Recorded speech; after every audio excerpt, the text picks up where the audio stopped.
Hey everyone, this is Brian, your horsefly in the boardroom. Today we are going to talk about bonuses. Who doesn't love extra money? If you are new to my channel, make sure to subscribe so you don't miss a single episode. I post a new one of these every week.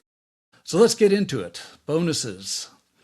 What does the research say about bonuses? Well, believe it or not, they can be effective or they cannot be effective. The question is, what is it that makes a bonus effective? So let's take a look at like a normal bonus, something that I've seen happen quite a few times, where the bonus is structured with like three main components. One of it is corporate performance. The next is division performance. And then last is your own performance. And those three things work together to make your total bonus payout.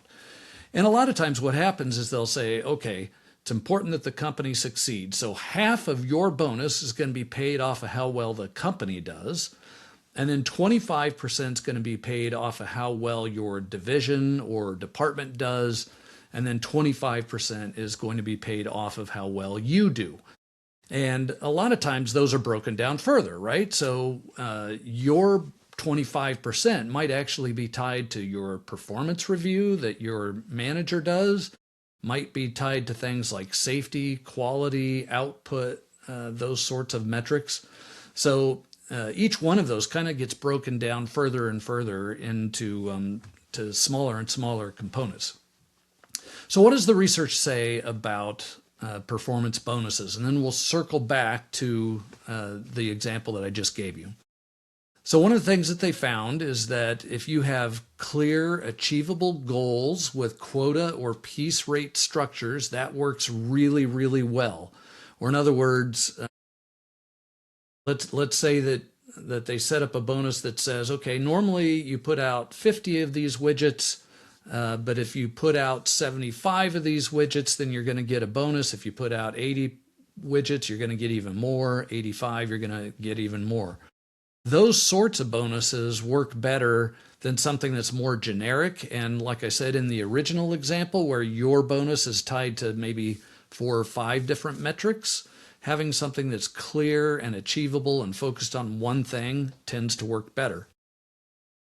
The other interesting thing that research says is that team-based incentives work better than individual ones.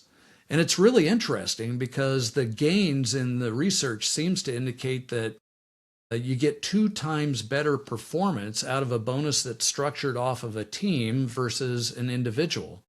And of course, team, is itself a subjective measurement, but the team that they're referring to is the smallest logical team. So in other words, a department or a division too big really to be considered a team, where if you have like a smaller team, maybe it's focused on a particular manufacturing line or something like that, what happens is that the peers on that line put pressure on one another so that they can all achieve together, rather than me being interested in only me.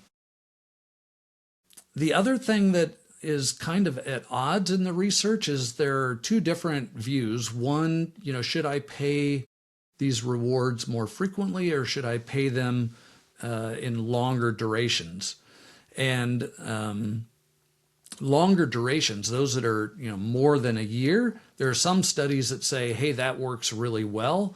There are other studies that say, no, you need to do it very, very frequently. So in my past, I've seen annual performance bonuses, and then where they say, yeah, that's too far apart. We need to chop that up and maybe make it quarterly.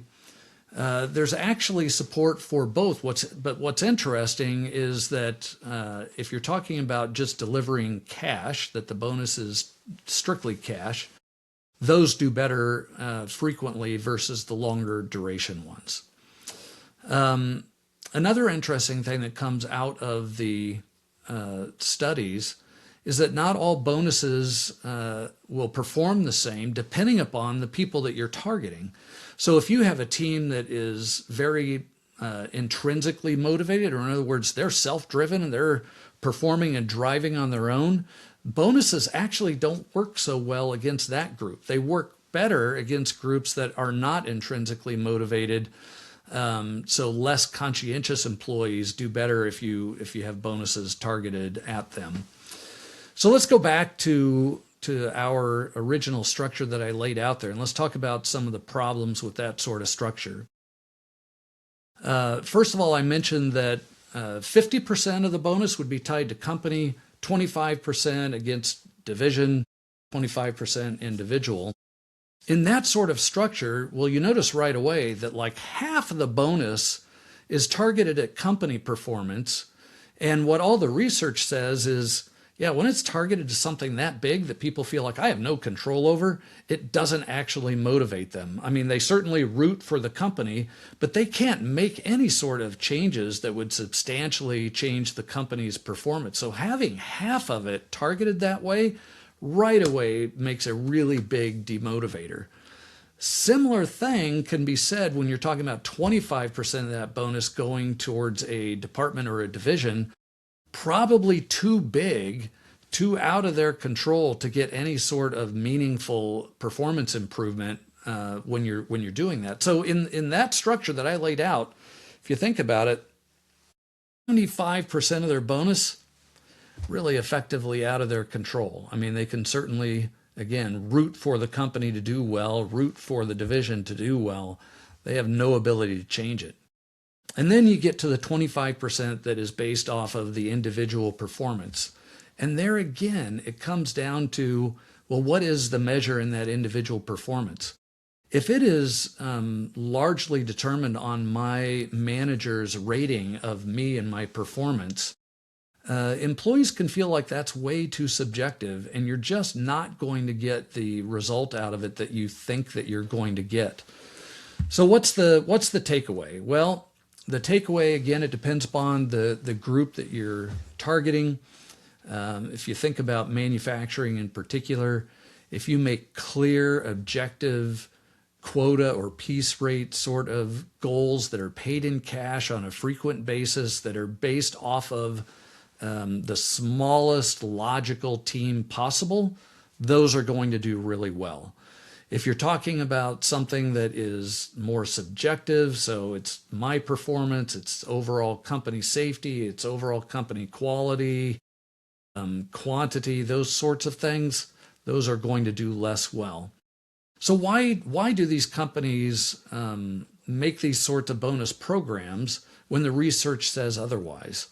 Well, really, it's because they're making the decisions without the research in front of them. And unfortunately, a lot of HR compensation departments don't bring in this research and say, here's what the best structure looks like, and here is the way that you're going to get the best performance.